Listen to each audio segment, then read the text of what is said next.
ఆధునిక విజ్ఞాన శాస్త్రం తాత్విక అంతరార్థాలు అనే పుస్తకం గురించి నేను ఇప్పుడు మీతో మాట్లాడతాను. అందరికీ నమస్కారం. ఈ పుస్తకాన్ని 2017 సంవత్సరంలో నవచేతన పబ్లిషింగ్ హౌస్ వారు ప్రచురించారు. నా మిత్రుడు మధుకర్ సైన్స్ అంశాలపై శాస్త్రీయ సోషలిజం పత్రికలో వ్యాసాలు రాయమని అడిగితే కేవలం సైన్స్ అంశాల గురించి కాకుండా వాటి తాత్విక అంతరార్థాల గురించి రాసిన వ్యాసాలను పత్రికల్లోనే కాకుండా నవచేతన ద్వారా ప్రచురింపజేశాయి. సైన్స్ ఫిలాసఫీ కలిపి ఎందుకు ఆలోచించాలి? ఆధునిక యుగంలో సైన్స్ మాటే అన్ని రంగాలలో ప్రామాణికం. అన్ని మతాల వారు, సిద్ధాంతాల వారు సైన్సుని కాదని తమ ఇష్టం వచ్చినట్లు చెప్పడానికి కుదరదు. చెప్పినా ఎవరు నవ్వుతారు. ఉదాహరణకు ప్రపంచంలో క్రిస్టియన్ల అప్పటి మత గురువు పోప్ ఫ్రాన్సిస్ పొంటికల్ అకాడమీ ఆఫ్ సైన్సెస్లో మాట్లాడుతూ నిర్జీవ పదార్థం నుండి జీవం, ఏకగణ జీవం నుండి వృక్ష జంతుజాలాలు, చివరికి మనిషి కూడా పరిణామం చెందాడని చెప్పే జీవ పరిణామవాదం మన విశ్వం ఆదిమ విస్ఫోటం బిగ్ బ్యాంగ్ ద్వారా ఆవిర్భవించిందనే వైజ్ఞానిక సిద్ధాంతాలు సత్యమని, దేవుడు మంత్రదండం పట్టుకొని అద్భుతాలు సృష్టించే మాంత్రికుడు కాదని చెప్పాడు. అంటే దీనివల్ల తెలిసేది ఏంటంటే మత నాయకులు కూడా సైన్స్ యొక్క దాని ప్రాధాన్యతను గుర్తించి మత విశ్వాసాలను కానీ దేన్ని చెప్పినా కూడా సైన్స్ ప్రకారం సత్యమైతేనే వాటిని నమ్మాలని చెప్పే స్థాయికి ఆధునిక విజ్ఞాన శాస్త్రం ఎదిగింది. సైన్స్ అంటే కేవలం ఆధునిక నాగరికత నిర్మాణానికి ఉపయోగపడే సాంకేతిక పరిజ్ఞానంగా భావిస్తున్నారు. ఇది తప్పు. సైన్స్ వేరు, టెక్నాలజీ వేరు. అప్లైడ్ సైన్స్ మాత్రమే టెక్నాలజీ. అలాగే అప్లైడ్ రీజనింగ్ అంటే ఫిలాసఫీ. విజ్ఞాన శాస్త్ర హేతువాదాన్ని జోడిస్తే తాత్విక చింతన. అందువల్ల సైన్స్ అంటే కేవలం విశ్వ నియమాలను, సత్యాలను ఏకరువు పెట్టేది మాత్రమే కాదు, ఆ సత్యాల నియమాల వెనుక గల తాత్విక భావాలను అర్థం చేసుకోవడమే సైన్స్ ముఖ్య ఉద్దేశం. ఉదాహరణకు E=mc² అనేది ఐన్స్టీన్ ప్రఖ్యాతమైన సూత్రం. ఇది అంటే ఎంత ఎనర్జీ ఎంత పదార్థంగా మారుతుంది, అంటే ఎంత శక్తి ఎంత పదార్థంగా మారుతుంది అనడానికి ఈ సూత్రాన్ని ఆయన కనుగొన్నాడు. E అంటే ఎనర్జీ, M అంటే మాస్, C అంటే కాంతి వేగము, స్క్వేర్ అంటే దాని స్క్వేర్ అనమాట. కాబట్టి ఎంత పదార్థము ఎంత శక్తిగా మారుతుంది, ఎంత శక్తి ఎంత పదార్థంగా మారుతుంది అనేది ఈ సూత్రం. దీన్ని కేవలము బట్టి చెప్పడం మాత్రంలో సైన్స్ కాదు. దీని వెనుక తాత్విక అంతరార్థం ఏంటంటే విశ్వంలో ఉన్న పదార్థం ఏది కూడా నాశనం కాదు. పదార్థము శక్తిగా, ఎనర్జీగా, రేడియేషన్గా మారుతుంది. అలాగే రేడియేషన్ ఎనర్జీ మళ్ళీ పదార్థంగా మారుతుంది. విశ్వంలో ఈ పదార్థాన్ని సృష్టించడం కానీ నాశనం చేయడం కానీ సాధ్యం కాదు. అలాగే ఎనర్జీని కూడా నాశనం చేయడం సాధ్యం కాదు. అంటే విశ్వంలో ఉన్న పదార్థం కూడా నాశనం లేనిది అనేది దీని యొక్క తాత్విక భావన. అలాగే మన దేశంలో చూసినట్లయితే మత నాయకులు కానీ వీళ్ళు చెప్పేదాన్ని మనం ఎవరైనా ప్రశ్నిస్తే ఇది మా మత భావాలను దెబ్బతీస్తుంది అనేటువంటి కొన్ని అవి కూడా వాదనలు చేస్తున్నారు. కాబట్టి దీనికి ప్రజల్లో చైతన్యం పెంచడానికి, సైన్స్ విజ్ఞానం పట్ల అవగాహన కల్పించడానికి మనం సులభమైన మార్గం ఏంటంటే విజ్ఞాన శాస్త్రం వెనుకున్న తాత్విక అంతరార్థాలని, విజ్ఞాన శాస్త్ర నియమాలను మనం చెప్పినట్లయితే ఆటోమేటిక్గా వాళ్ళు ఉన్న మూఢ విశ్వాసాలు, మత మౌఢ్యాలు కానీ తమ మత గ్రంథాల్లో ఉన్న తప్పులను కానీ వాళ్ళు గ్రహించగలుగుతారు అన్నమాట. ఆ మేరకు వాళ్ళు శాస్త్రీయ దృక్పథాన్ని, రీజనింగ్ని, హేతువాదాన్ని అలవాటు చేసుకుంటారు. అంటే ఇంకో విధంగా చెప్పాలంటే మనము ఒక గీతని చిన్నది చేయాలంటే, దాన్ని ముట్టుకోకుండా దాని జోలి పోకుండా చిన్నది చేయాలంటే దాని పక్కనే మరో పెద్ద గీతని గీసినట్లయితే ఆటోమేటిక్గా దాని పక్కకున్న గీత చిన్నదైపోతుంది. అలాగే సైన్స్ విషయాలని, సైన్స్ వెనుక ఉన్న రీజనింగ్ని, హేతువాదాన్ని, తాత్విక భావాలని మనం వివరించగలిగినట్లయితే మత విశ్వాసాలలో ఉండే మూఢనమ్మకాలు కానివ్వండి, లేకపోతే అహేతుకమైన విషయాలు కానీ ప్రజలు గ్రహిస్తారు, అన్ని మతాల వాళ్ళు గ్రహిస్తారు. అలాగే కొన్నిసార్లు ఏమవుతుందంటే సైన్స్లోని స్పష్టత లేని అంశాలను తీసుకొని ఇంతవరకు సైన్స్ ఇంకా కనుక్కోని అంశాలను తీసుకొని చాలామంది ఏం చేస్తారంటే సైన్స్ ఇది కనుక్కోలేదు కాబట్టి అది మతాలు చెప్పినే కరెక్టు, ఇది కనుక్కోలేదు కాబట్టి సైన్స్ ఇక్కడ విఫలమైపోయింది, ఇంతవరకే సైన్స్ తెలుసు, ఈ పరిధిని దాటి సైన్స్ ముందుకెళ్ళలేదు అనేటువంటి వాదనలు చేస్తారన్నమాట. దీన్ని మనం ఇంకో విధంగా చెప్పాలంటే ఇది గ్యాప్ థియరీ అంటారు అన్నమాట. అంటే తెలియని విషయాలని అద్భుత శక్తులకు దేనికో ఆపాదించడం అనమాట. తెలియని విషయాలను తెలుసుకోవడానికి ఏ విధంగా ప్రయత్నించాలి, ఏ రకంగా దాన్ని సాధించాలి అనేది సైన్స్ మార్గదర్శకం చేస్తుంది. తెలియని విషయాలకు అద్భుత శక్తులను మిగతా వాటిని జోడించి అంతటితో సంతృప్తి పడి అన్ని కాలాలకు పనికొచ్చేది అని చెప్పేది మూఢనమ్మకం అవుతుందన్నమాట. కాబట్టి తెలియని విషయాలను తెలుసుకోవడానికి ప్రయత్నించేది సైన్స్, దానికోసమే ఈ భావన అనమాట. మరొక విధంగా చూస్తే ఇంకోటి ప్రధానంగా ఏంటంటే మన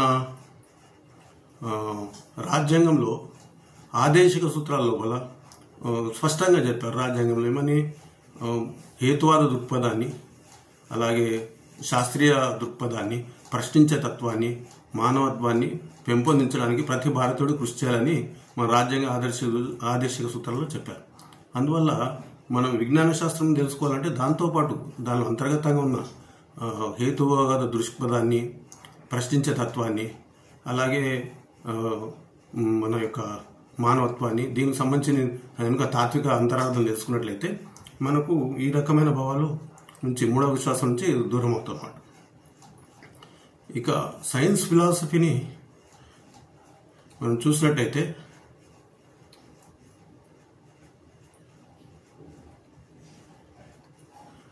సృష్టి ఎలా ఆరంభమైన నుంచి మనము ఈ తాత్విక అంతరార్థం గురించి తెలుసుకుందాం. మనము ఋగ్వేదంలోని 10వ మండలము 128వ సూక్తంలో నాసదీయ సూక్తం అని ఒక సూక్తం ఉన్నది. అందులో ఒక ఋషి ఇలా ప్రశ్నిస్తారనమాట, ఈ సృష్టి ఎలా ప్రారంభమైంది, దాని గురించి ఎవరికి తెలుసు, సృష్టి తర్వాత వచ్చిన దేవతలకు సైతం ఈ ప్రపంచం పుట్టుక ఎలా తెలుస్తుంది, ఈ విశ్వం దేని నుంచి ఉద్భవించింది, ఎవరి ధారణ వల్ల నిలుస్తుంది, మహోన్నత ఆకాశం నుండి సృష్టిని వీక్షించే అతను కూడా ఈ సృష్టి రహస్యం ఎరుగునో ఎరగడు. అంటే ఆ కాలంలోనే ఈ సృష్టి ఎలా ఏర్పడింది, ప్రపంచం విశ్వం ఎలా ఏర్పడింది అన్న దాని మీద మునులు ఋషులు కానీ ప్రాచీనులు దీని మీద ఎంతో తాత్విక చింతన చేశారన్నమాట. అంటే వారు కూడా ఈ సృష్టి ఎలా ప్రారంభం తెలియకుండా నిజంగా దీన్ని నిర్మించిన భగవంతుడు కానీ లేకపోతే అతి శక్తి కానీ అతను కూడా తెలుసో తెలియదు అనే దాన్ని ప్రశ్నించారు వాళ్ళు. అయితే ఆధునిక శాస్త్రవేత్తలు విశ్వం సృష్టి 1380 కోట్ల సంవత్సరాల క్రితం బిగ్ బ్యాంగ్ అంటే ఆదిమ మహావిస్ఫోటం ద్వారా ఉద్భవించిందని నిర్ధారించారన్నమాట. ఎలా నిర్ధారించగలిగారు? విశ్వంలోని కాస్మిక్ మైక్రోవేవ్ బ్యాక్గ్రౌండ్ సిద్ధాంతం ద్వారా వీళ్ళు దీన్ని నిర్ధారించగలిగారు. అంటే విశ్వంలో సూక్ష్మ తరంగాల నేపథ్యం ఇది. విశ్వం బిగ్ బ్యాంగ్ ఏర్పడినప్పుడు విశ్వంలోని నక్షత్ర సముదాయాల నుండి వచ్చే కాంతి కాస్మాలజికల్ రెడ్ షిఫ్ట్ ద్వారా, అంటే కాంతి మనకు ఎంత దూరం వెళ్ళినట్లయితే అది దానికి లైట్ అనేది రెడ్ షిఫ్ట్ ఏర్పడుతుంది అనేది వాళ్ళు నిర్ధారించారనమాట. అంటే విశ్వమంతటా కూడా వ్యాపించినప్పుడు ఆదిమ విస్ఫోటం నుండి వచ్చిన రేడియేషన్ విశ్వమంతటా కూడా బ్యాక్గ్రౌండ్ మైక్రోవేవ్ బ్యాక్గ్రౌండ్ లాగా అది నేపథ్యంలో ఉన్నది. అది దాన్ని వీళ్ళు కొలవగలిగారు అన్నమాట. విశ్వమంతటా కూడా అది ఉన్నది నేపథ్యం, ఇది కాస్మిక్ రేవ్ బ్యాక్గ్రౌండ్ ద్వారా అదొక విషయం. రెండవ విషయం ఏమిటంటే కాస్మాలజికల్ రెడ్ షిఫ్ట్, అంటే విశ్వంలోని నక్షత్రాలు, గ్యాలక్సీలు, అంటే నక్షత్ర సముదాయాలను గ్యాలక్సీలు అంటారు, ఇవన్నీ కూడా ఒకదాని నుంచి ఒకటి దూరంగా విడిపోతున్నాయి. అన్నీ కూడా ఒకదాని నుంచి ఒక దూరంగా వెళ్ళిపోతుంటే ఒక యథాస్థితిలో లేదు, విశ్వం అంతా కూడా వ్యాపిస్తూ ఉన్నది. ఎంత వ్యాపిస్తున్నది, ఎందుకు వ్యాపిస్తున్నది అంటే దాన్ని కొల్చడానికి కాస్మాలజికల్ రెడ్ షిఫ్ట్ అనే దాన్ని సైంటిస్టులు కనుక్కున్నారు. దీన్ని 1978లో ఇద్దరు శాస్త్రవేత్తలకు ఈ కనుక్కున్నందుకు వాళ్ళకు నోబెల్ ప్రైజ్ కూడా ఇచ్చారనమాట. అంటే కాంతి ఒకవేళ మన నుంచి దూరంగా వెళ్ళిపోయినట్లయితే అది స్పెక్ట్రంలో రెడ్ షిఫ్ట్ చూపిస్తుంది అనమాట, అంటే ఎరుపు వైపు చూపిస్తుంది. కాంతి మనకు దగ్గరగా వచ్చినట్లయితే అది బ్లూ షిఫ్ట్ చూపిస్తుంది స్పెక్ట్రం లోపల. దీని ద్వారానే ఈ రెడ్ షిఫ్ట్ అనేది ఉండడం వల్ల సైంటిస్టులు అందరూ కూడా విశ్వం అంతా కూడా వ్యాపిస్తున్నదని నిర్ధారణకు వచ్చారు. రెండింటి వల్ల బిగ్ బ్యాంగ్ ఏర్పడిందని, అలాగే విశ్వము బిగ్ బ్యాంగ్ తర్వాత విస్తరిస్తూ పోతున్నది అనేది నిర్ధారణకు వచ్చారు. కాంతి తరంగం మూడవది విశ్వం వంపు తిరిగి తనలో తాను విస్తరిస్తున్నదని ఐన్స్టీన్ సాధారణ సాపేక్ష సిద్ధాంతం అంటే జనరల్ థియరీ ఆఫ్ రిలేటివిటీ ప్రకారం విశ్వము వ్యాపించడమే కాకుండా తనలో తాను వంపు తిరిగి వ్యాపిస్తున్నది అనేది మూడో సూత్రాన్ని ఐన్స్టీన్ అనుకున్నాడు. ఇది సాధారణ సాపేక్ష సిద్ధాంతం ద్వారా ఆయన రుజువు చేశాడు. అంటే దీనికి కారణం ఏంటంటే పదార్థం అనేది ఎంత పదార్థం ఉంటే దానికి అంత గురుత్వాకర్షణ శక్తి ఉంటుంది.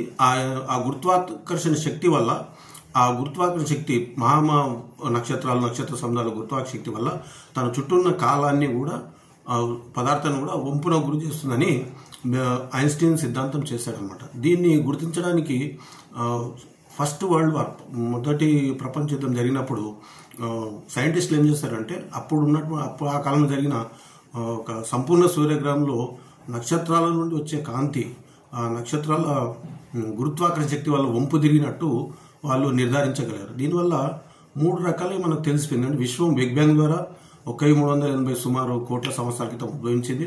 అది అప్పటి నుంచి కూడా విస్తరిస్తున్నది ఒక సిస్టమ్ లాగా, అంటే ఒక వంపు తిరిగి ఒక బెలూన్ లాగా విస్తరిస్తున్నది. ఎంతగానో విస్తరిస్తుందంటే బెలూన్ ఎలాగైతే విస్తరిస్తున్నదో అంతగానో విస్తరిస్తుంది. అంటే దీనికి అంతం ఉందా అంటే అంతము ఉందా లేదని మనం ముందు చూస్తాము. ఆది అనేది, విశ్వం పుట్టుక ఆది అనేది ఉంది, దాని ద్వారా మనకు తెలిసిపోయింది అనమాట. కాబట్టి మనం చూసినట్లయితే అంటే మనం 3 అని సైన్స్ నిర్ధారించగలిగింది ఇప్పటివరకు ఉన్న సైన్స్. ఒకటి, విశ్వం బిగ్ బ్యాంగ్ ద్వారా ఆవిర్భవించింది, అది క్రమంగా విస్తరిస్తున్నది. దాని ద్వారా విస్తరణలో నక్షత్రాలు, గ్యాలక్సీలు, గ్రహాలు, జీవరాశులన్నీ కూడా క్రమంగా ఏర్పడుతూ వచ్చాయి. విశ్వము వ్యాపిస్తున్నది, అది వంపు తిరిగి తనలో తాను వంపు తిరిగి బేలులాగా వ్యాపిస్తున్నది. విశ్వం ఎంత వ్యాపించిస్తే అంతే విశ్వం పరిధి అనమాట. అంటే అనంతము, ఇది విశ్వం అనంతము, అంత ఆరంభం ఉన్నది, అనంతమైనదా లేదా మనం ముందు చూస్తాం. అయితే ఆదిమ విస్ఫోటంలో కూడా అసలు శక్తి నుండి పదార్థం ఎలా, విస్ఫోటం నుంచి పదార్థం ఎలా వచ్చింది, శక్తి నుంచి పదార్థం ఎలా ఉద్భవించింది, ఇది ఒక మూలమైన, కీలకమైన, మౌలికమైన తాత్విక ప్రశ్న ఇది. దీన్ని కూడా 2012లో ఇంగ్లాండ్కి చెందిన 84 సంవత్సరాల శాస్త్రవేత్త పీటర్ డబ్ల్యూ హిగ్స్, బెల్జియంకు చెందిన 81 సంవత్సరాల ఫ్రాంకోయిస్ ఇంగ్లర్ట్ కనుగొన్నారన్నమాట. దీనికి కానీ వీళ్ళకు నోబెల్ ప్రైజ్ కూడా వచ్చింది. వీళ్ళు ఏం చేస్తారంటే హిగ్స్ ఫీల్డ్స్, అంటే బిగ్ బ్యాంగ్ జరిగినప్పుడు, ఆదిమ విస్ఫోటం, మహావిస్ఫోటం జరిగినప్పుడు అక్కడ ఉన్నటువంటి శూన్యం ఫీల్డ్స్ శూన్యం ఉన్నప్పుడు వాళ్ళు చూసారేమంటే ఆ ఫీల్డ్లో ఉన్నటువంటి కణాలలో సంపూర్ణ సమతుల్యతతో ప్రకృతి యావత్తు ఏకైక ప్రాథమిక శక్తిగా ఉండేది. విశ్వం స్థలం యావత్తు ద్రవ్యరాశి రహిత కణాలు, అయస్కాంత, విద్యుత్ అయస్కాంత హిగ్స్ క్షేత్రాలుగా మాత్రం ఉండేవి. ఇంకా పదార్థం ఏర్పడలేదు. బిగ్ బ్యాంగ్ ద్వారా సమతుల్యత నశించింది. శాస్త్రవేత్తలు ఈ కొలైడర్లో వాళ్ళు ఏం చేస్తారంటే లార్జ్ హెడ్రాన్ కొలైడర్ అని ఈ European centre for nuclear research సెర్న్లో ఓ ప్రయోగశాల చేశారు. ఈ లార్జ్ హెడ్రాన్ కొలైడర్లో అందులో వాళ్ళు మినీ బిగ్ బ్యాంగ్లను సృష్టించారనమాట. సృష్టించినప్పుడు ఈ వ్యాక్యూమ్ ఉన్న దాంట్లోపల శూన్యం నుంచి హిగ్స్ బోసాన్ క్షేత్రాలు ఒకదానికొకటి వాళ్ళు సమతుల్యత ద్వారా ఏర్పడినటువంటి సంయోగం ద్వారా ఈ శూన్యం నుండి పదార్థంగా పరిణామం, హిగ్స్ క్షేత్రంతో ఈ రేడియేషన్ వీటి యొక్క సంయోగం ద్వారా క్షేత్రం నుంచి పదార్థం ఏర్పడినట్లు వాళ్ళు నిర్ధారించారనమాట. ఈ పరివర్తన చెందడానికి గమనించారు. దీనికోసం వాళ్ళకు నోబెల్ ప్రైజ్ వచ్చింది. కాబట్టి విశ్వంలో పదార్థము శక్తి నుంచి ఎట్లా ఆవిర్భవించింది, ఆ వ్యాక్యూమ్ నుంచి అనేదాన్ని ఇది కనుక్కున్నందుకు వీళ్ళకి వచ్చింది. అంటే విశ్వంలో శూన్యం నుంచి పదార్థం రాలేదు.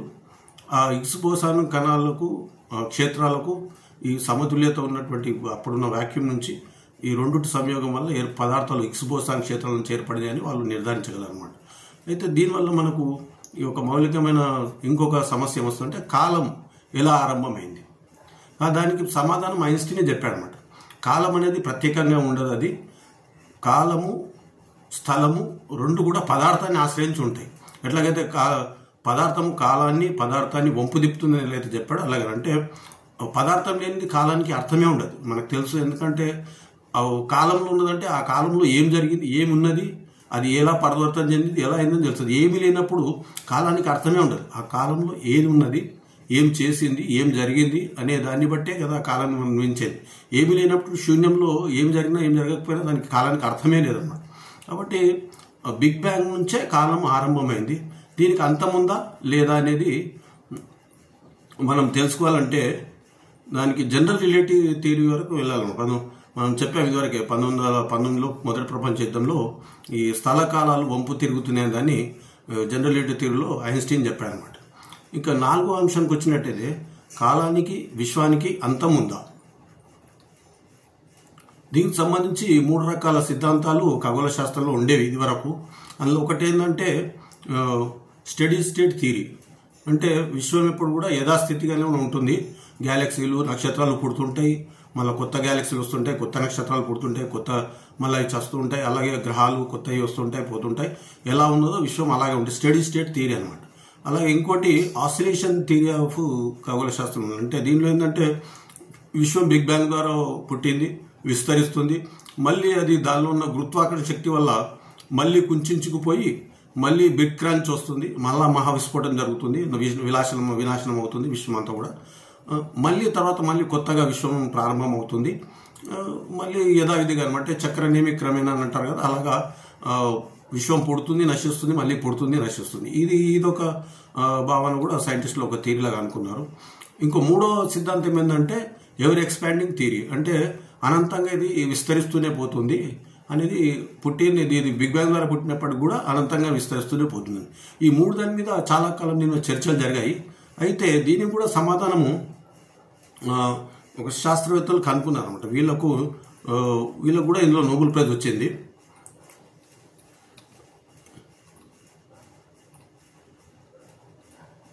2011లో విశ్వానికి సంబంధించిన అమెరికన్ సైంటిస్టులు ముగ్గురు అమెరికన్ సైంటిస్టులు 2011లో విశ్వము విస్తరిస్తున్న వేగాన్ని వాళ్ళు 2 సూపర్నోవాల దాన్ని వాళ్ళు పరిశీలించారనమాట. సూపర్నోవాల నుంచి వచ్చే కాంతిని ఎంత వేగంగా అవి వచ్చే కాంతి ఎంత వేగంగా అవి ప్రయాణిస్తున్నాయని దాన్ని వాళ్ళు పరిశోధించారు, దాన్ని లెక్కగట్టారు వాళ్ళు.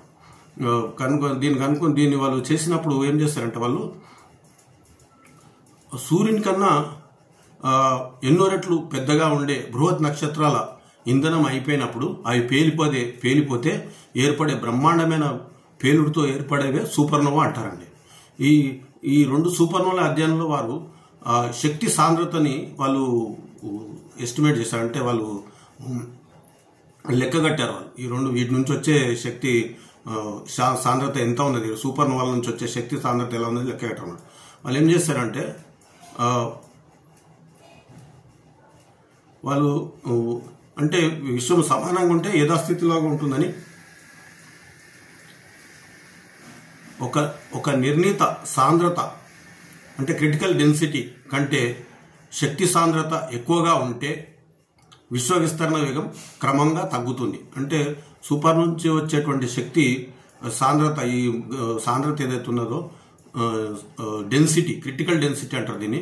ఒక నిర్ణీత డెన్సిటీ ఈ క్రిటికల్ డెన్సిటీ కంటే డెన్సిటీ ఎక్కువగా ఉంటే ఆ ప్రయాణించే కాంతి కానీ ఆ విశ్వ విస్తరణ వేగం క్రమంగా తగ్గుతుంది. అప్పుడు విశ్వం మళ్ళీ కుంచుకుపోయి డోలన సిద్ధాంతంలాగా తిరిగి తగ్గుతుంది అన్నమాట. సమానంగా ఉంటే అంటే క్రిటికల్ డెన్సిటీ తో సమానంగా ఉంటే యథాస్థితి సిద్ధాంతాలుగా విశ్వం ఎప్పుడు ఒకేలాగా యథాస్థితిలో ఉంటుంది. అయితే శాస్త్రవేత్తలు 2 సూపర్నోవాల మధ్య దూరాన్ని కొలిచారు. సూర్యుని కన్నా ఈ అధ్యయనంలో వారు శక్తి సాంద్రత నిర్ణీత అంటే క్రిటికల్ డెన్సిటీ కన్నా తక్కువగా ఉన్నదని కనుగొన్నారన్నమాట. ఈ తక్కువ ఉండడం వల్ల ఏమవుతుందంటే ఈ విశ్వం అత్యంత వేగంగా విస్తరిస్తూ పోతున్నదని నిర్ధారణకు వచ్చారు. ఎంత వేగంగా విస్తరిస్తున్నదంటే ప్రతి 1000 కోట్ల సంవత్సరాలకి రెట్టింపు ఇది విస్తరిస్తూ పోతున్నది విశ్వం అంతా కూడా. అంటే విశ్వానికి ఆరంభం ఉంది కానీ అంతం లేదు, అంటే అనంతంగా విస్తరిస్తూ పోతుంది. ఈ క్రిటికల్ డెన్సిటీ కంటే తక్కువగా దీని వేగం ఉండడం వల్ల విశ్వము అనంతంగా విస్తరిస్తూ పోతుంది. మళ్ళీ ఆ గురుత్వాకర్షణ శక్తి వల్ల కుంచుకుపోయే అవకాశాలు లేవు. అందువల్ల దీనికి వచ్చే నిర్ధారణ ఏమనంటే విశ్వము బిగ్ బ్యాంగ్ ద్వారా అది ఆవిర్భవించి విస్తరిస్తూ పోతున్నా కానీ మళ్ళీ అది వెనుకకు వచ్చేటువంటి శక్తులు లేకుండా అనంతంగా విస్తరిస్తూ పోతుంది. దీని ఎక్కువ విస్తరించుకోవడం వల్ల వచ్చే పర్యావసానం ఏంది అంటే ఒకదాని నుంచి ఒక నక్షత్రాలు, గ్యాలక్సీలు అంటే నక్షత్ర సముదాయాలు అన్ని ఒకదాని నుంచి ఒక దూరంగా చెల్లాచెదురైపోతూ ఉంటాయి అన్నమాట. ఎంత దూరంగా చెల్లాచెదురైపోతూ ఉంటే క్రమంగా విశ్వంలో ఉన్నటువంటి పదార్థాలన్నీ కూడా చల్లబడిపోతాయి, దూరంగా అయిపోయి కాంతులంతా నశించిపోతాయి, ఒకదానికొకటి సంబంధం లేకపోతే శీతలమే అంత అంధకార బంధనం అయిపోతుంది. అనంతకాలం వరకు ఈ చీకటిగా ఉన్నందువల్ల జీవం కానీ మిగతా ఇవి కానీ కాంతి కానీ ఉండే అవకాశాలు క్రమంగా తగ్గిపోతూ ఉంటాయి. మొత్తం విశ్వమంతా కూడా అంధకార బంధనమై నిర్జీవంగా అట్లాగే పడి విస్తరిస్తూ వెళ్ళిపోతూ ఉంటాయి అన్నమాట. అంటే దీని అర్థం ఏంటంటే ఇంకా కేవలం పదార్థమే అది అనంతంగా విస్తరిస్తూ పోతుంది, నిర్జీవంగా అంధకార బంధనంగా అట్లా వెళ్ళిపోతూనే ఉంటుంది అనమాట. దీనివల్ల తెలియదంటే లక్షలాది కోట్ల సంవత్సరాలుగా ఏ జీవం లేకుండా నిర్జీవంగా పడేటువంటి దానికి ఏదైనా ఒక అంతరార్థం కానీ పరమార్థం కానీ ఉండదనే ప్రశ్న మనకు తలెత్తుంది అనమాట. అంటే అటువంటి తాత్వికమైనటువంటి భావాలు మనకు కలుగుతాయి. అందుకే ప్రముఖ అమెరికన్ సైంటిస్టు రిచర్డ్ ఫెయిన్మ్యాన్ ఏం చెప్పాడంటే లక్షలాది నక్షత్రాలు, లక్షలాది గ్యాలక్సీలు ఉన్న విశ్వంలో ఇస్కరేణు వంటి గ్రహం మీద మనిషి ఆవిర్భవించాడు.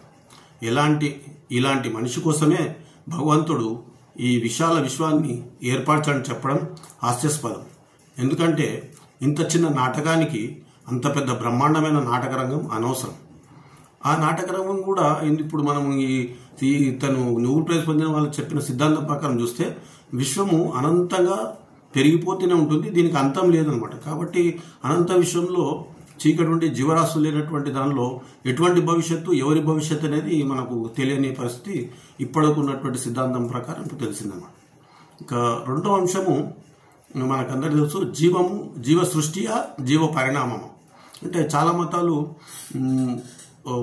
అన్ని జీవులన్నీ కూడా ఒక అతీత శక్తి వల్ల ఈ పుట్టినవి, ఏదో ఒక శక్తి వల్ల ఈ పుట్టినవే అని వాళ్ళ దేవుడు ఇంకా రకరకాల చెప్పారు. కానీ విజ్ఞాన శాస్త్రం, సైన్స్ ఏం చెప్తుందంటే దీనికి జీవ పరిణామమే కారణమని చెప్తుంది అన్నమాట. దాన్ని అనుకున్నది ఎవరంటే మన మానవ జీవితంలో రెండు విప్లవాత్మకమైన మార్పు, ఆలోచన విధానం విప్లవాత్మక మార్పు తెచ్చిన వైజ్ఞానిక ఆవిష్కరణలు రెండు అన్నమాట. ఒకటి కోపర్నికస్ తీసుకొచ్చాడు, ఆయన సూర్యకేంద్రక సిద్ధాంతం ఇచ్చాడు.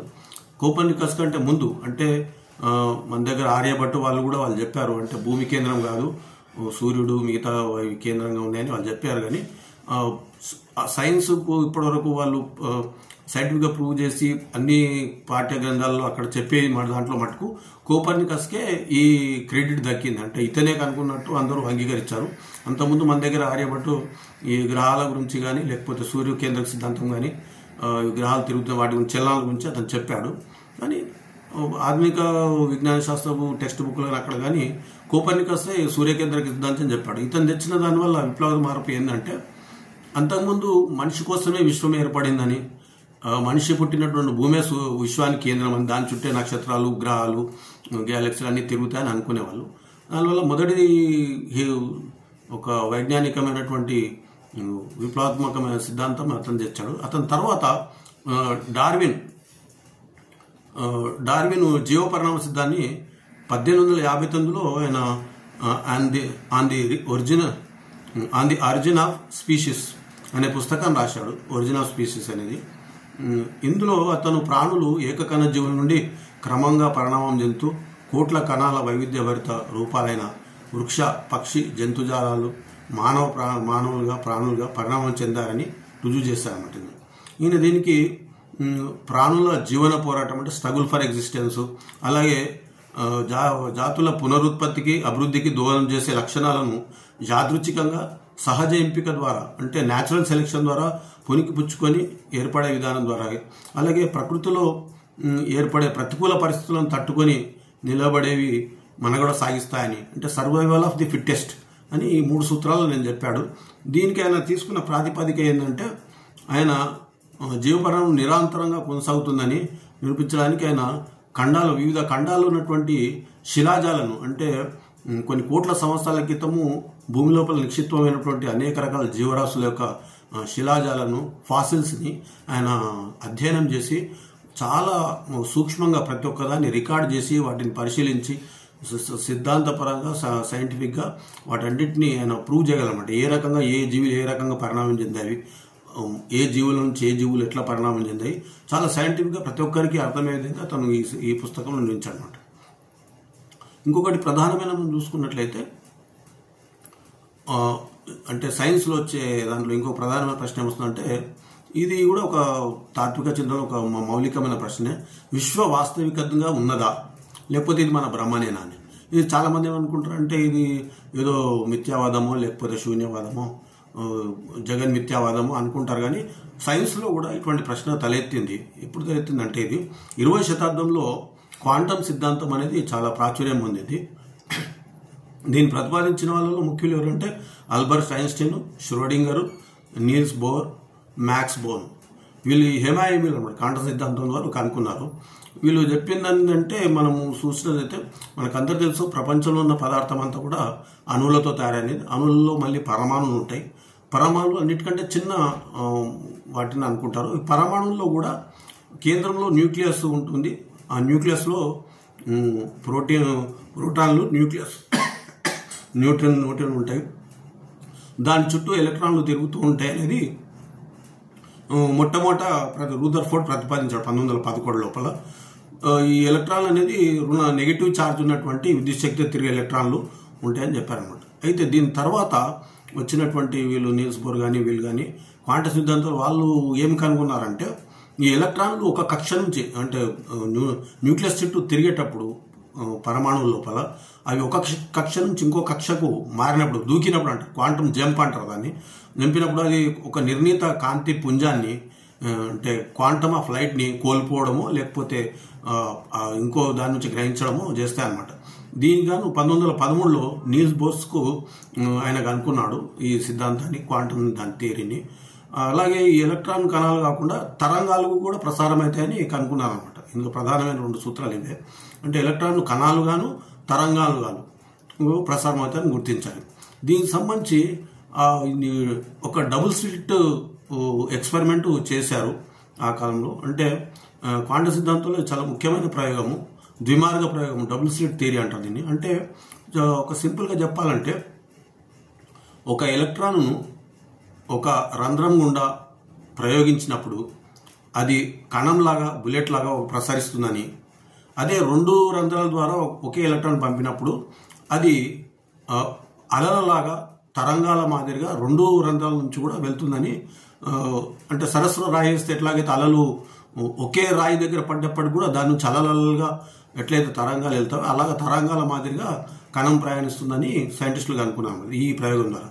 కానీ ఇక్కడ చిన్న కిటుకు ఉన్నది. అయితే వీళ్ళు ఏం చేశారంటే, కణం పంపినప్పుడు ఏ రంధ్రం కూడా వెళ్తుందో తెలుసుకోవడానికి ఒక పరికరాన్ని అమర్చారు. పరికరం అమర్చినప్పుడు వచ్చిన ఫలితాలు ఏమంటే, పరికరాన్ని అమర్చి ఒక రంధ్రం మూసేసి ఒకే రంధ్రం కూడా పంపితే ఆ తెరిచిన రంధ్రం నుంచి అది వెళ్ళినట్టు తెలుస్తుంది అనమాట. కానీ 2 రంధ్రాలను కూడా తెరిచేసి అది ఏ రంధ్రం గుండా వెళ్తుందని మనం చూసినట్లయితే అది ఏదో ఒక రంధ్రం గుండా బుల్లెట్ లాగా వెళ్ళినట్టు ఉండదు. అంటే 2 రంధ్రాలు వెళ్ళకుండా మళ్ళీ కణం, అంటే అది ఎక్కడి నుంచి వెళ్తుందని తెలిసినప్పుడు అది కణంగా చేస్తుంది. ఎవరు దానికి ఎక్కడి నుంచి వెళ్తుందని మనం ఏ రకమైన పరికరం పెట్టినప్పుడు 2 రంధ్రాల గుండా అది ఒక అలలలాగా తరంగాలలాగా వెళ్తుంది అనమాట.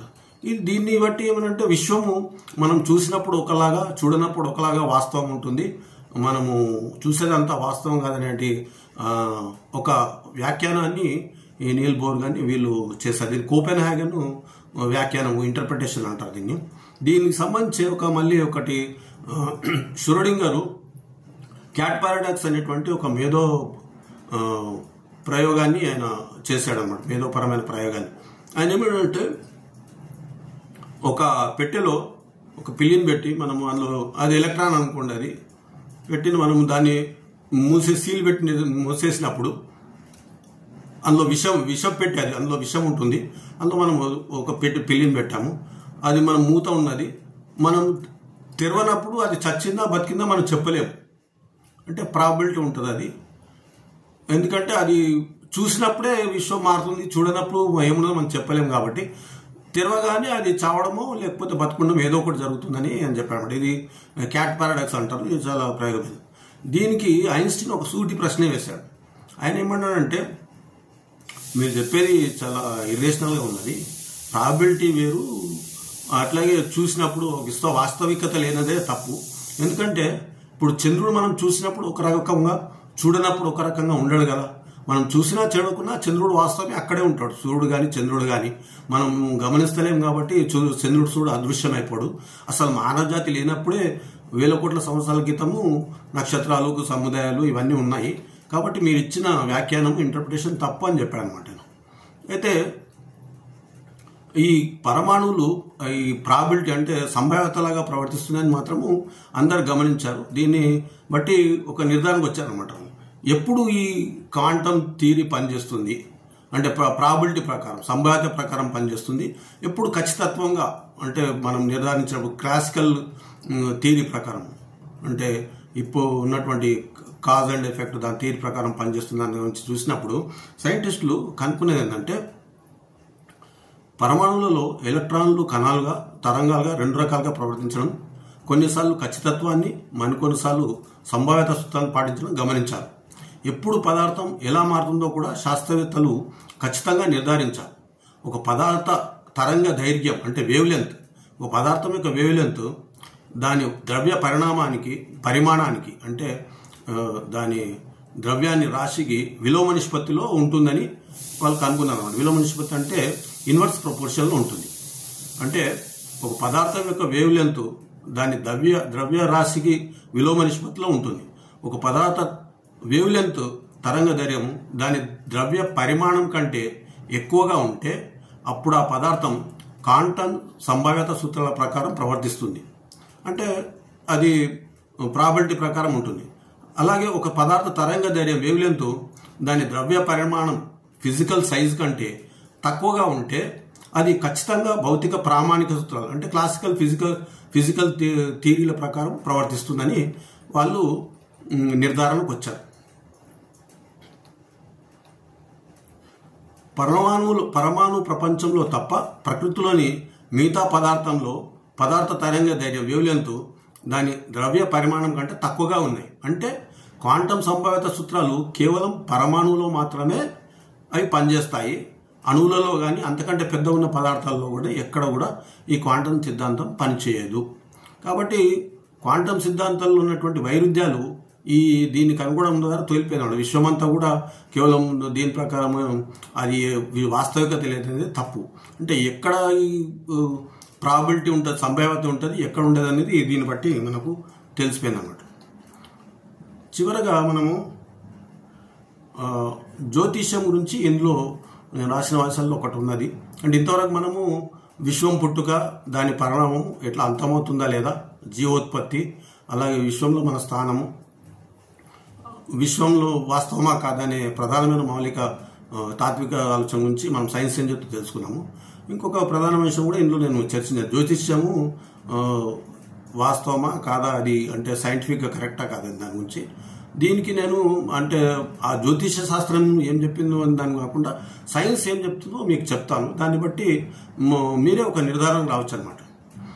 ఒక మోటు సామెత ఉన్నది ఉర్దూలో, గ్రహచారం గాడిపే మారేతో ఖుదా క్యా కరేగా, అంటే గ్రహచారం బాగాలేకపోతే దేవుడు కూడా ఏం చేయలేడు అనేది ఒక సామెత ఉన్నది. జ్యోతిష్యం అంటే ఎంత శక్తివంతమైనదో గ్రహచారం అనేది, గ్రహాల జాతకం అనేది దాన్ని చెప్పడానికి ఇది ఒక మోటు సామెతగా ప్రజల్లో వాడతారు ఇది. కాబట్టి దీన్ని చాలామంది నమ్ముతూ ఉంటారు. జ్యోతిష శాస్త్ర ప్రకారం మనం చూసినట్లయితే గ్రహాలు 9 వీళ్ళు చెప్పే దాంట్లో. ఈ నవగ్రహాలు జ్యోతిష శాస్త్రం చెప్పేవి సూర్యుడు, చంద్రుడు, శని, బుధుడు, గురువు, కుజుడు, శుక్రుడు, రాహు, కేతు. ఈ నవగ్రహాలను చూసినట్టయితే, మనం లిస్టును చూసినట్టయితే జాబితాలో సూర్యుడు గ్రహం కాదు, ఒక నక్షత్రం. అలాగే చంద్రుడు గ్రహం కాదు, భూమి చుట్టూ తిరిగే ఉపగ్రహం. ఇంతకంటే కూడా పెద్ద ఉపగ్రహాలు ఉన్న బోలెడు కుజ, శుక్ర గ్రహాలు చుట్టూ ఉపగ్రహాలు తిరుగుతున్నాయని మనకు సైన్స్లో తెలుసు. కానీ జ్యోతిష్ శాస్త్రంలో ఈ వేలాది వందలాది ఉన్నటువంటి ఉపగ్రహాల గురించి వాళ్ళకి తెలియదు. అప్పటికి కూడా తెలియకుండా వాళ్ళు వచ్చేసారు. ఇక రాహుకేతువులు గ్రహాలు కావు. ఇవి సూర్యచంద్ర గ్రహణాలలో భూమిపై కొన్ని ప్రాంతాల్లో ఏర్పడే నీడలు మాత్రమే. ఇది మనందరికి సైన్స్ ప్రకారం తెలుసు.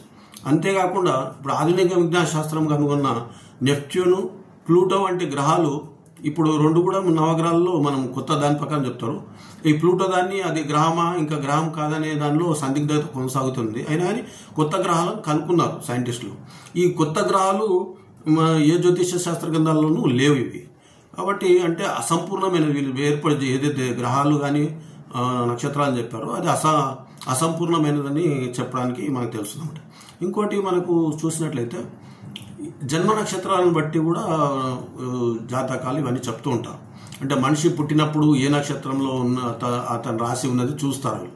అయితే ఇక్కడ ఒక విషయం మనం తెలుసుకోవాలి.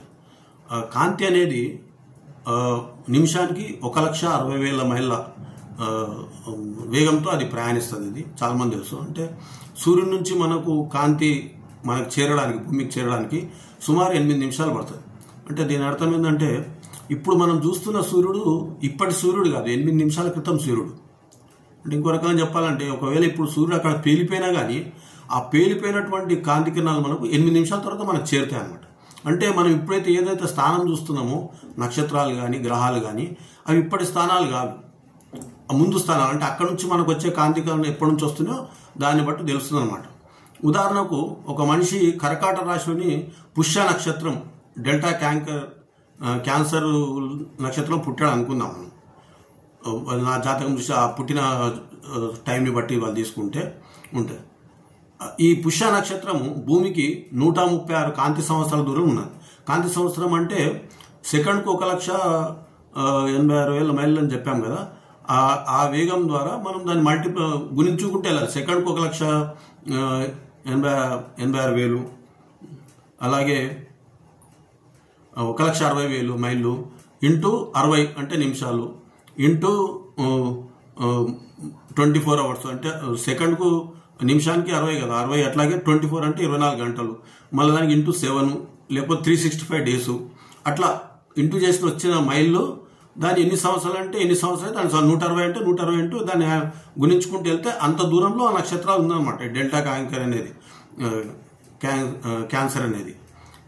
అలాగే కొన్ని నక్షత్రాలు భూమికి 500 కాంతి సంవత్సరాల కంటే కూడా దూరంలో ఉన్నాయి.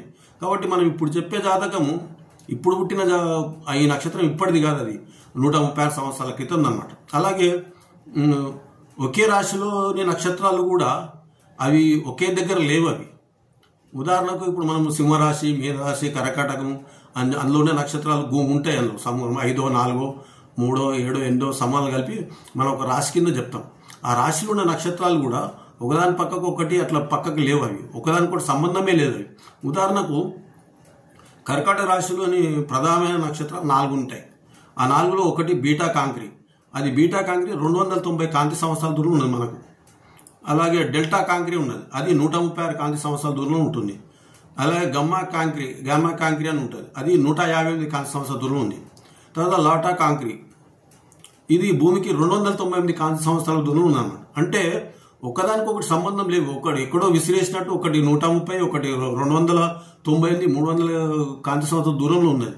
కానీ మనం ఇక్కడ నుంచి చూసినప్పుడు అన్ని పక్కకు ఉన్నట్టు కనబడుతుంది. మనం ఒక ఆకారాన్ని ఊహించుకొని ఆకారాన్ని బట్టి దాని ఒక సింహంలాగా ఉంటే సింహమనో, లేకపోతే పుల్ల వేటగాళ్ళలాగా ఉంటే వేటగాడనో, లేకపోతే చేపలాగా ఉంటే మీనమనో, అట్లా రకరకాల మనకి ఇక్కడ నుంచి ఏ ఆకారం కనబడి పెడుతున్నాం. కానీ ఆ ఆకారంలో కనబడే నక్షత్రాలని పక్కకు లేవు. అవి ఎక్కడెక్కడో దూరం 100 కోట్ల మైళ్ళ దూరంలో ఉన్నాయి ఒకదానికొకటి. కానీ మనకు కనబడుతున్నాయి కాబట్టి మనం ఆపాదించిన జంతువు కానీ దానికి ఉన్న లక్షణాలని ఆ రాశిలో పుట్టిన వానికి మనం ఆపాదిస్తున్నాం.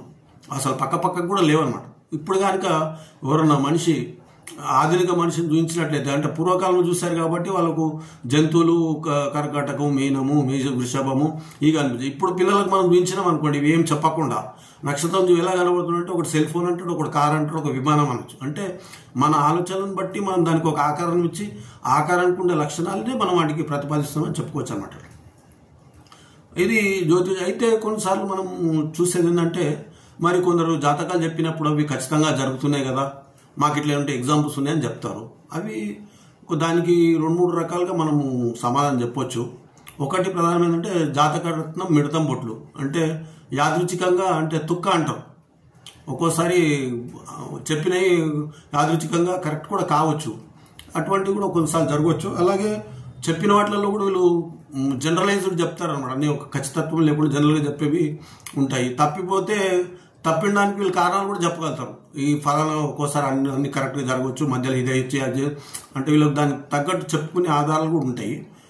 ఏదైనా కొన్నిసార్లు చెప్పినవి కరెక్ట్ అంటే మనుషులకు అదృష్ట దురదృష్టాలు ఉన్నాయంటే కొందరు మొత్తం అదృష్టవంతులే కావచ్చు, కొందరు దురదృష్టవంతులు మనకు కనబడుతుంటారు. అన్ని రకాల వాళ్ళు మానవ జీవితంలో అన్ని రకాల సంభావ్యతలకు అవకాశం ఉన్నది. కొందరు ఎప్పుడు కూడా అదృష్టవంతులే అట్లా మనం గమనించిన వాళ్ళు కూడా ఉంటారు, కొందరు ఎప్పుడు దురదృష్టవంతులు కూడా ఉంటారు. కానీ దాని వెనుక ఉన్న కారణాలు ఇవి అని సూత్రబద్ధంగా చెప్పడానికి మనకు ఆధారాలు లేని అదృష్ట దురదృష్టాలు అవన్నీ ఉన్నాయంటే ఉన్నాయి. మన భూమి మీద జీవరాశి ఏర్పడడం అదృష్టము, మనము ఒక అద్భుతం, అది ఒక ప్రాబిలిటీ ప్రకారం వచ్చింది. అట్లాగే ఇంటెలిజెంట్ ఒక ఆలోచించి పరిణామం చెందడం కూడా అది ఒక యాదృచ్ఛికంగా ఏర్పడ్డది, అది ఒక అదృష్టం, మనము అదృష్టం. అలాగే డైనోసార్స్ అవన్నీ నశించిపోయినాయి ఒక పెద్ద ఉల్కాపాతం వల్ల.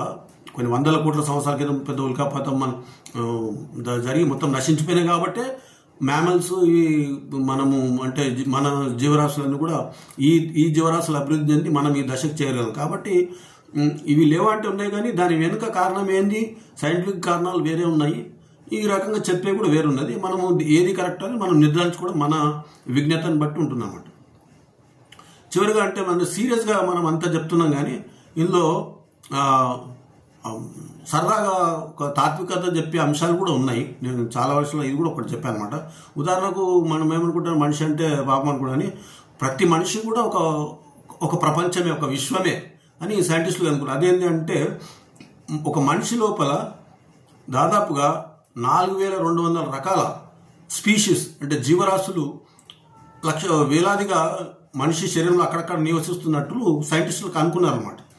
అంటే మన తల భాగంలో మనకు తెలుసు పేలు, లేదా చంకలలో, వీపులో, చెవిలో, ముక్కులో, గోళ్ళ లోపల, గజ్జల్లో, వేళ్ల సందుల్లో ఈ బ్యాక్టీరియా కానీ సూక్ష్మజీవులు కానీ 4200 రకాల జీవరాశులు మన మనిషి శరీరంలో అవి నివసిస్తున్నట్లు బాడీ లోపల కూడా మన శరీరం లోపల కూడా అంటే మన జీర్ణ వ్యవస్థలు అక్కడ రకరకాల ప్లేస్లలో ఇవి జీవనం సాగిస్తున్నట్టు సైంటిస్టులు కనుక్కున్నారు. అంటే ఒక రకంగా చెప్పాలంటే మానవ శరీరం కూడా ఒక విశ్వమే, అందులో కూడా రకరకాల జీవరాశులు సూక్ష్మజీవులు నివాసించుకొని అవి పెరుగుతూనే అన్నమాట.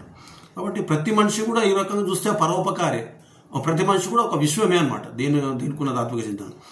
ఆడెన్ అనేటువంటి ఆడెన్ అనేటువంటి ఒక సైంటిస్ట్, WH ఆడెన్ అనే సైంటిస్టు ఈ సూక్ష్మజీవుల గురించి వాటి గురించి ఒక ఇది రాశాడు, కవిత్వం రాశాడు, వాటికి శుభాకాంక్షలు చెప్తూ. అది ఒకసారి మీకు చదివి వినిపిస్తాను. ఈస్ట్ బ్యాక్టీరియా, వైరస్లు, శ్వాసాధారిత, నిశ్వాసాధారిత సూక్ష్మజీవులకు శుభాకాంక్షలు. భూమండలం నాకు అవసరమైనట్లే నా శరీరాన్ని ఆశ్రయించిన జీవులకు శుభాకాంక్షలు. సూక్ష్మరూపులైన మీకు ఇస్తాను మీకు ఇష్టమైన అవకాశం.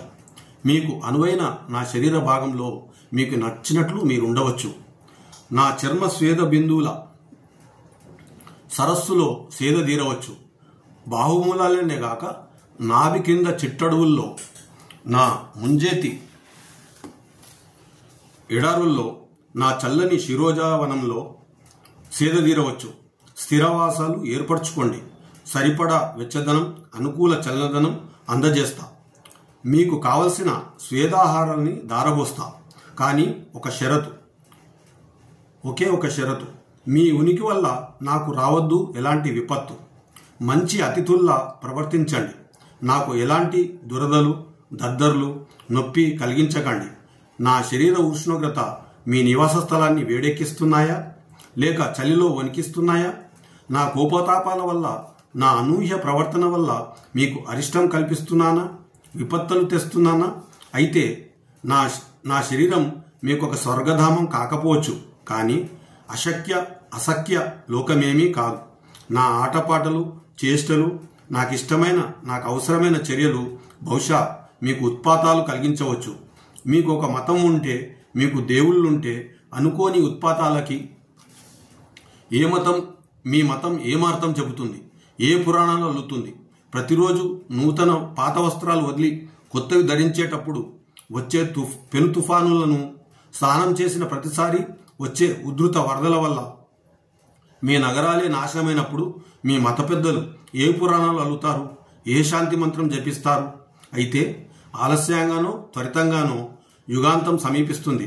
నా శరీరం శిథిలమై కృషించి నశించి మంచులా శీతలమై మీకు నివాసయోగ్యం కానప్పుడు, నాలో వేడి వెలుతురు మాసినప్పుడు, మట్టిలో నా శరీరం ఇతర క్రూరజీవులకు ఆహారమైనప్పుడు ఏ సాకులు లేని గతాన్నవుతాను, మీ తీర్పుకు బద్ధుడనవుతాను. ఈయన ఆడెన్ చాలా అద్భుతంగా ఆయన ఈ సూక్ష్మజీవుల కోసం ఇది రాశాడండి. అలాగే నేను ఈ పుస్తకంలో దాదాపుగా చాలా అంశాలపైన నేను తాత్విక చింతన గురించి రాశాను. కల్లోల విశ్వం నుంచి కర్మబద్ధ విశ్వం ఎలా ఏర్పడింది, విజ్ఞాన శాస్త్రంలో విచిత్ర సిద్ధాంతాలు ఏంటివి, ఆలోచనలు యాంత్రికమా, యంత్రాలు ఆలోచిస్తావా రోబోలు, అలే అర్థం కానివన్నీ అద్భుతాలే అని, చైతన్య పరిణామం, మెదడు అనుగుణ్య వికాసం, అంటే మెదడులో చైతన్యం ఎక్కడ ఉంటుంది ఉండదా, అసలు మెదడు యొక్క పరిణామం ఏంటి దానిపైన, ఆత్మల గురించి, సైన్స్ అదృష్టాన్ని నమ్ముతుందనే దాని గురించి, ప్రకృతి ఖచ్చితత్వం జ్ఞానం అనిశ్చితత్వం గురించి, అలాగే వాస్తులో వాస్తవం ఎంత, కృత్రిమ జీవోత్పత్తి సృష్టికి ప్రతి సృష్టి, శాస్త్రాలకి చరిత్రకి శాస్త్రీయ కొలమానం ఏంటి, విజ్ఞాన శాస్త్రంపై మారిన మతాలు, ఇలా 23 వ్యాసాలు ఇది రాశాను నేను. దీన్ని నవచేతన పబ్లిషింగ్ వాళ్ళు పబ్లిష్ చేశారు.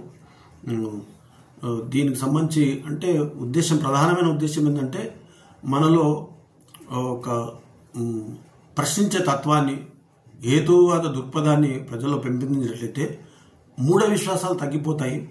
అంటే మతంలో కూడా ఎన్నో మంచి విషయాలు ఉండొచ్చు, వాటిని మనం కాదనకుండానే మతాల్లో ఉండేటువంటి మూఢనమ్మకాలు తొలగించినట్లయితే మనకు మానవత్వం వైపు మనం వెళ్ళడానికి చాలా అవకాశం ఉంటుంది.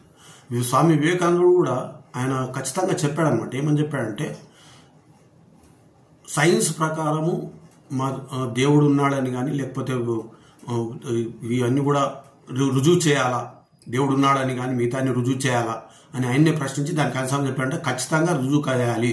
ఒకవేళ సైన్స్ ప్రకారము మతం చెప్పేవన్నీ అబద్ధాలు అయితే అటువంటి మతాలన్నింటినీ కూడా వదిలించుకోండి అని ఆయన చాలా స్పష్టంగా చెప్పాడు వివేకానందుడు. కాబట్టి ఆయన హేతువాద దృక్పథం ద్వారా, సైన్స్ ద్వారానే మనం అన్నింటినీ గ్రహించాలని స్వామి వివేకానంద చెప్పాడు. అదే బాటలో మనం వెళ్ళినట్లయితే మనలో ఉన్న మూఢ విశ్వాసం తొలగించుకుని హేతువాద దృక్పథం ద్వారా, ప్రశ్నించే తత్వం ద్వారా మరింత ఉన్నతమైన సమాజాన్ని మనం నిర్మించుకుంటాము. ధన్యవాదాలు.